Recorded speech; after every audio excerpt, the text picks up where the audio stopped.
Bismillahirrahmanirrahim. Alhamdulillahilladzi ja'ala as-salata imadaddin wa rakhasaha bil kasri lil musafirin takrimatan li ummati sayyidil mursalin. Allahumma salli wa sallim wa barik ala sayyidina wa maulana Muhammadin sayyidil awwalin wal akhirin wa ala alihi wa sahbihi wa zurriyatihi wa atba'ihi ajma'in salatu wa salaman daimaini mutalazimaini ila yaumiddin, amma ba'du. Yang kita hormati dan kita cintai para habaib dan para alim ulama, para muhibbin hadirin hadirat rahimakumullah. Puji dan syukur kita haturkan kehadirat Allah Subhanahu wa ta'ala yang telah mengumpulkan kita pada malam ini di tempat yang penuh berkah ini, dan mudah-mudahan kita selalu dikumpulkan oleh Allah dalam tempat-tempat yang baik dan ketakwaan. Salawat dan salam kita haturkan kepada junjungan kita Nabi besar Muhammad sallallahu alaihi wasallam dan kepada seluruh keluarga, para sahabat, zurriyat dan para pengikut beliau sampai hari akhir nanti. Para muhibbin rahimakumullah, at-targhibu fi kasris salah wa ma yaquluhul musafiru idza safara wa idza dakhalal balada wa raja'a. Ini adalah menggemarkan pada mengkasar sembahyang dan sesuatu yang membaca akan dia oleh orang yang musafir apabila dia musafir dan apabila dia masuk ke suatu negeri dan kembali. Mengkasar sembahyang artinya adalah menjadikan sembahyang wajib yang 4 rakaat menjadi 2, yaitu zuhur, asar, dan isya. Sedangkan maghrib dan subuh itu tidak bisa dikasar menurut mazhab kita Syafi'i. Mengkasar sembahyang dari satu sisi adalah merupakan rahmat Allah, merupakan satu kemudahan yang diberikan Allah kepada kita, sehingga kita bisa melakukan sembahyang dengan ringkas. Di sisi yang lain, mengkasar sembahyang ini adalah merupakan sesuatu yang menunjukkan tentang kuatnya kewajiban sembahyang itu, sehingga dalam keadaan apapun sembahyang itu tidak ada istilah perai. Baik kita dalam perjalanan, dalam peperangan, apalagi di tempat yang aman, di tempat tinggal kita, maka tidak ada keringanan untuk sembahyang itu perai. Kada sembahyang artinya.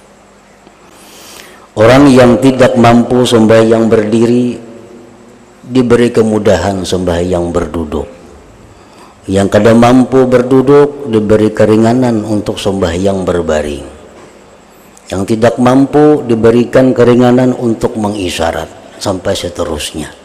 Ini satu bukti bahwa sembahyang itu adalah menduduki posisi yang sangat penting di dalam agama kita, sehingga tidak ada jalan untuk meninggalkan sembahyang atau mengeluarkan sembahyang daripada waktunya.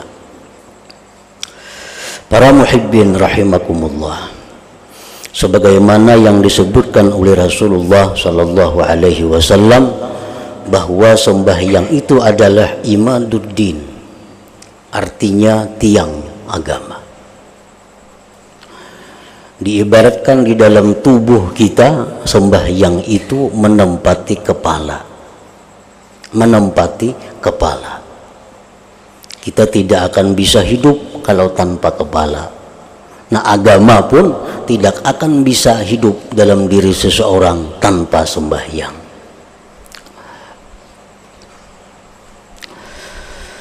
Sangatlah berat ancaman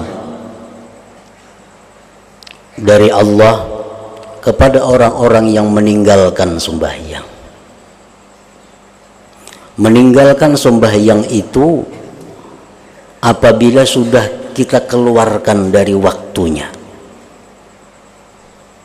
Misal sembahyang maghrib waktunya dari jam ini sampai jam ini. Bila sudah kita keluarkan dari waktunya, kita disebut namanya tarikus shalah, orang yang meninggalkan sembahyang. Sembahyang zuhur dari jam 12 lewat sekian sampai jam 3 lewat sekian, bila kita kada sembahyang zuhur, maka kita disebut tarikus shalah, orang yang meninggalkan sembahyang. Lalu bagaimana hukumnya orang yang meninggalkan sembahyang itu? Di dalam Islam ada dua kelompok ulama, sama-sama kelompok ini besar. Kelompok yang pertama mengatakan bahwa orang yang tidak sembahyang, tarikus shalah, yang meninggalkan sembahyang, itu adalah kafirun wa murtadun, kafir dan murtad. Ini satu kelompok dari ulama. Dan ini diikuti oleh banyak ulama-ulama, antaranya Imam Ahmad bin Hanbal. Di antara sahabat Sayyidina Umar, Ibnu Mas'ud, Abdurrahman bin Auf, Ibnu Abbas, Abu Hurairah. Ini ulama-ulama yang mengatakan bahwa begitu sembahyang kita tinggalkan, maka saat itu kita sudah menjadi kafirun wa murtadun, kafir dan murtad. Sudah berlaku hukum-hukum orang kafir pada diri orang itu. Dengan istrinya dipisah, andai kata dia mati tidak disembahyangkan, dan tidak boleh dikuburkan di pekuburan muslimin.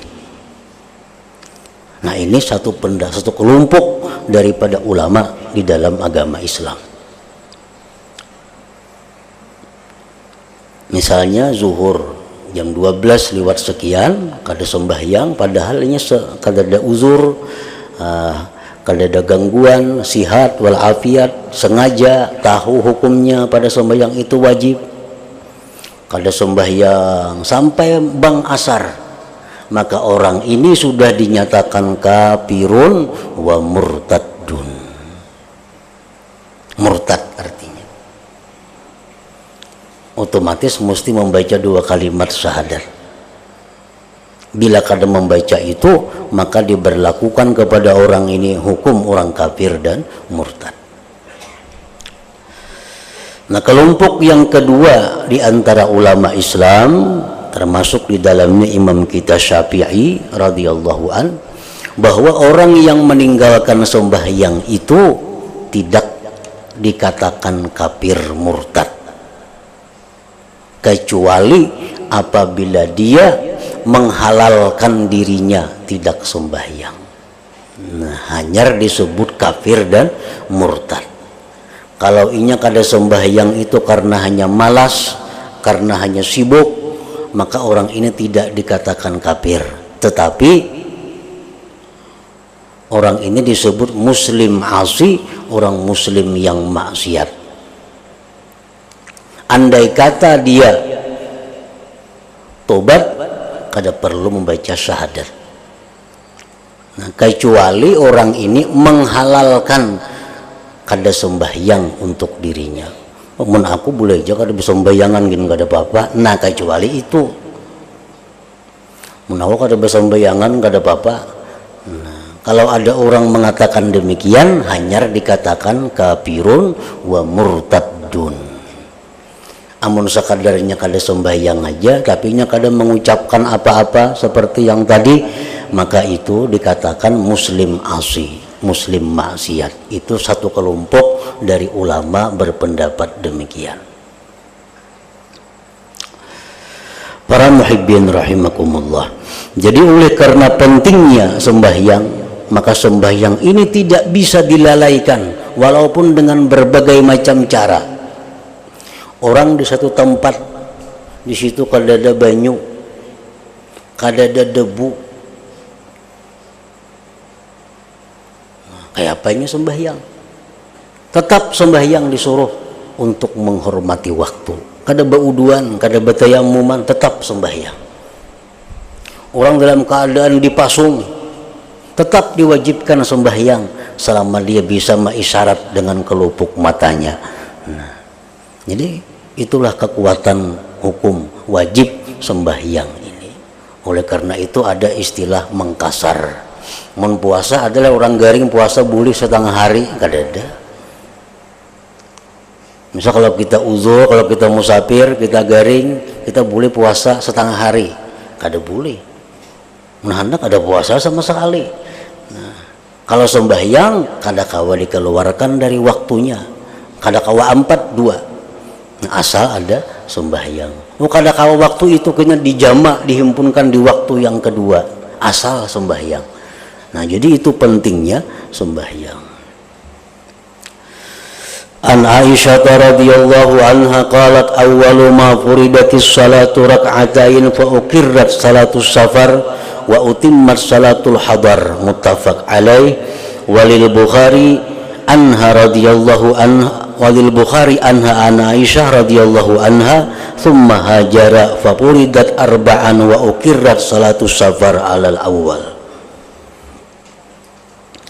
Dari Aisyah radhiyallahu anha, beliau berkata, awal yang dipardukan sembahyang itu 2 rakaat, maka ditetapkan sembahyang musafir 2 rakaat dan disempurnakan sembahyang hadir 4 rakaat.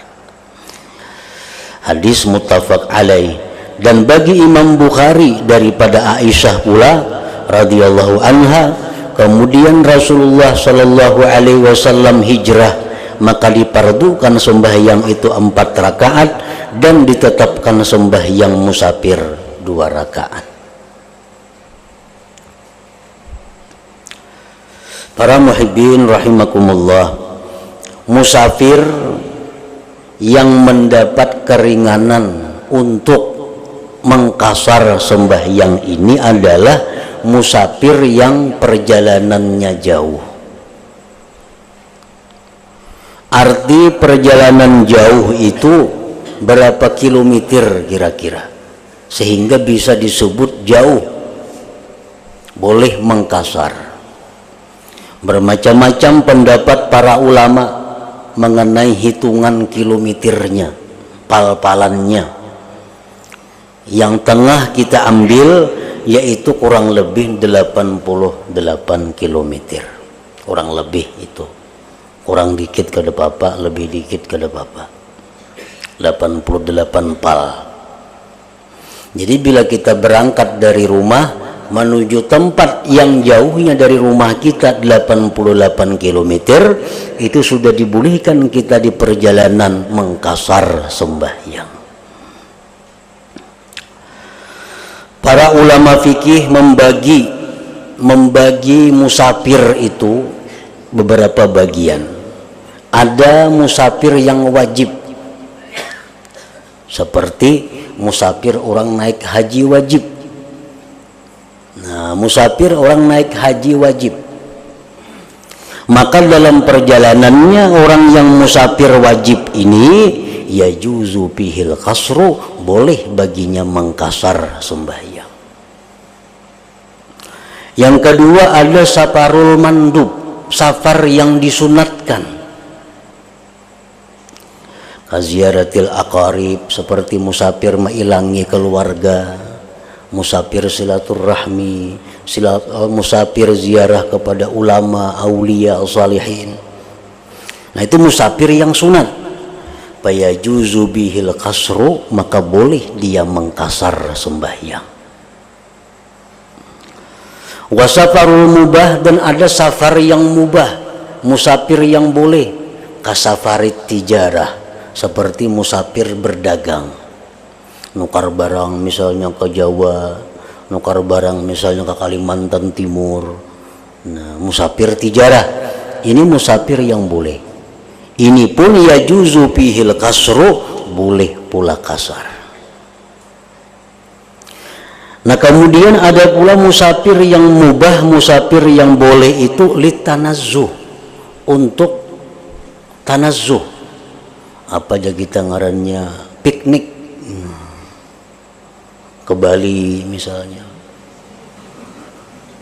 atau kemana musafir, kada ada tujuan selain untuk melihat-lihat pemandangan. Nah, apakah boleh orang musafir seperti ini mengkasar sembahyangnya? Fihi khilaf, di situ ada khilaf ulama. Pendapat yang terbanyak dari ulama bahwa tidak boleh mengkasar, tidak boleh mengkasar. Nah, ada pula musafir yang haram. Nah, musafir yang haram ini seperti dia musafir untuk berzina, seperti dia musafir untuk merampok, seperti dia musafir untuk berbuat kemaksiatan. Tujuannya musafir dari rumah itu untuk yang haram. Nah, fala yajuzu fihil kasar, maka tidak boleh orang ini mengkasar sembahyang. Nah, jadi itu menurut ulama fikih bagian-bagian daripada musafir. Wa an ibni Umar radhiyallahu anhuma qala qala Rasulullah sallallahu alaihi wasallam inna Allah yuhibbu an tu'ta rukhasuhu kama yakrahu an tu'ta ma'asihi. Dari Ibni Umar radhiyallahu anhuma, beliau berkata, bersabda Rasulullah sallallahu alaihi wasallam, sesungguhnya Allah menyukai bahwa didatangkan keringanan-keringanan Allah. Allah memberi keringanan. Orang yang musafir itu sembahyang kasar, Allah suka kalau kita mengkasar sembahyang itu, karena kita menerima apa yang diberikan Allah, keringanan itu. Sebagaimana Allah tidak suka bahwa diperbuat maksiat-maksiat kepadanya. Wa an ibni Umar radhiyallahu anhuma qala qala Rasulullah sallallahu alaihi wasallam innallaha yuhibbu an tu'ta ruhasuhu kama yakrahu an tu'ta ma'asihi. Rawahu Ahmad wa Ibnu Khuzaimah wa Ibnu Hibban fi sahihaihima. Wa fi riwayatin ukhra kama yuhibbu an tu'ta azaimuhu. Allah suka kalau kita ini melaksanakan apa-apa yang diberikan keringanan oleh Allah, sebagaimana Allah suka bahwa dilaksanakan sesuatu yang dipardukan olehnya. Rawahu Abu Ya'la al-Mausili. Nah, para muhibbin rahimakumullah, jadi dalam kita musafir, mana baiknya kita mengkasar lawan kada? Apakah baik kita mengkasar, misal kita ke Banjar umpamanya, baik mengkasar atau kada di perjalanan itu?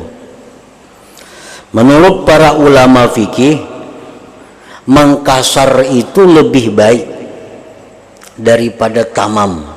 Tamam itu 4 rakaat, zuhur, asar, isya. Lebih baik kita mengkasar. Bagi siapa? Pertama, lil alimil muqtada, bagi orang alim yang menjadi panutan. Nah, orang alim yang menjadi panutan hendaknya dalam perjalanan itu mengkasar sembahyang, lebih baik daripada dia tamam. Yang kedua, liman yakrahul kasra, bagi orang yang tidak suka mengkasar. Inya sembahyang tuh amunnya dikasar tuh asa kada puas kayak itu. Nah mun dikasar tuh asa kada nyaman. Nyemahir 4 zuhur 2 asa kada nyaman. Nah, orang seperti ini baik 2, baik kasar. Lebih baik kasar untuk menghilangkan rasa kada nyamannya mengkasar itu. Yang ketiga, lil musafir fauqa thalasi marahila, untuk orang yang musafir perjalanan yang lebih dari kurang lebih 132 km. Nah, perjalanan ini lebih dari 132 km. Jadi amun kita musafir umpamanya hanya 90 kilo, walaupun sudah boleh kita mengkasar, tapi alangkah baiknya tamam. Kalau perjalanan kita ini hanya 100 km dari tempat kita 100 pal, lebih baik kita tamam. Tapi kalau perjalanan kita ini lebih daripada 130 kilo, kayak ke Banjar tuh lebihin mulai berapa? 160. Nah, itu lebih baik kasar. Lebih baik kasar.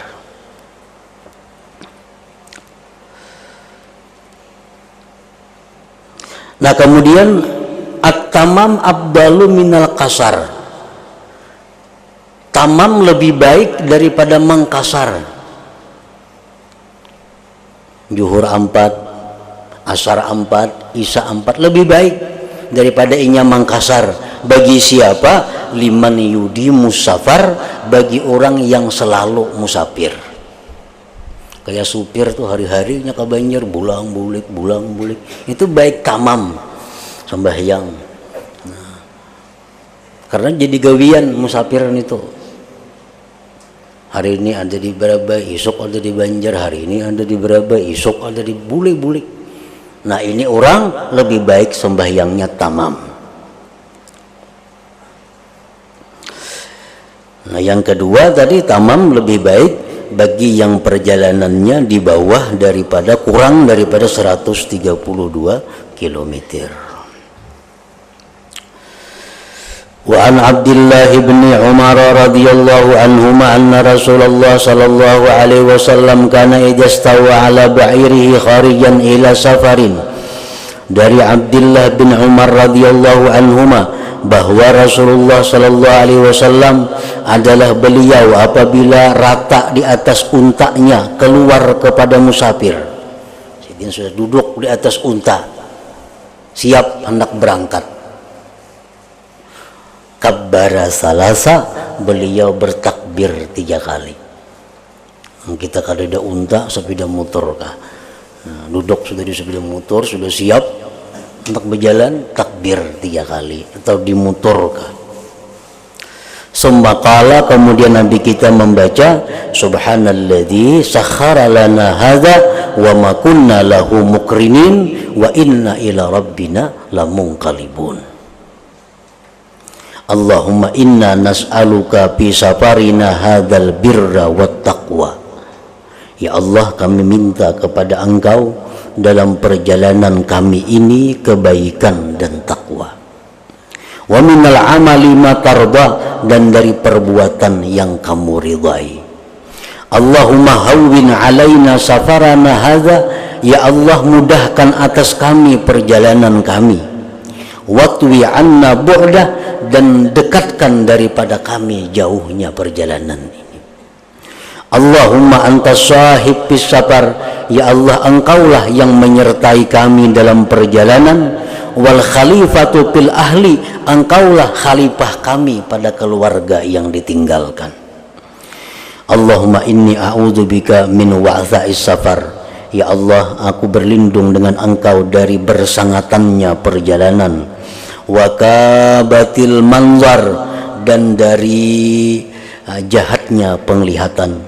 Wasu'il munqalab, dan jahatnya kembali. Pilmal, pada harta. Wal ahli wal walad. Nah, itu bacaan Nabi sebelum berjalan di atas unta sidin. Wa idza raja'a qalahunna, bila sin bulik hendak bulik ke Madinah, itu pulang dibaca. Wazada fihinna, dan ditambah lagi aibun taibun abidun li rabbina hamidun. Rawahu Muslim fi kitabil manasik. Wa an Khawlah binti Hakim radhiyallahu anha qalat sami'tu Rasulullah sallallahu alaihi wasallam yaqul man nazala manzila thumma qala a'udzu bi kalimatillahi tammati min syarri ma khalaq lam yadurruhu syai'un hatta yartahila min manzilihi dzalik. Dari Khawlah binti Hakim radhiyallahu anha, dia berkata, aku mendengar Rasulullah sallallahu alaihi wasallam bersabda, barang siapa singgah di suatu tempat, yang dalam perjalanan singgah istirahat, lalu dia membaca a'udzu bikalimatillahi tammati min syarri ma khalaq, maka tidak memudaratkan akan dia oleh sesuatu sampai dia pergi meninggalkan tempat itu. Jadi selama di tempat itu, begitu kita baca a'udzu bikalimatillahi tammati min syarri ma khalaq, kita akan selamat dari gangguan binatang-binatang yang ada di tempat itu, dan dari keadaan penduduk-penduduk di tempat itu dijamin selamat oleh Allah Subhanahu wa taala. Nah, rawahu Muslim wa Malik wa Tirmidzi wa ghairuhum. Kemudian at-targhib fi salatil jumu'ati wa fil ghusli wa tabkir laha. Ila hadratin Nabi sallallahu alaihi wasallam. Al-Fatihah. A'udzu billahi minasyaitonir rajim. Bismillahirrahmanirrahim. Iyyaka na'budu wa iyyaka nasta'in. Ihdinas siratal mustaqim. أشهد أن لا إله إلا الله وحده لا شريك له وأشهد أن سيدنا محمدا عبده ورسوله لا إله إلا الله نستغفر الله لا إله إلا الله نستغفر الله لا إله إلا الله نستغفر الله لا إله إلا الله ونتوب إلى الله لا إله إلا الله محمد رسول الله صلى الله عليه وسلم فيا أيها الراجون منه شفاعة صلوا عليه وسلموا تسليما اللهم صل وسلم وبارك عليه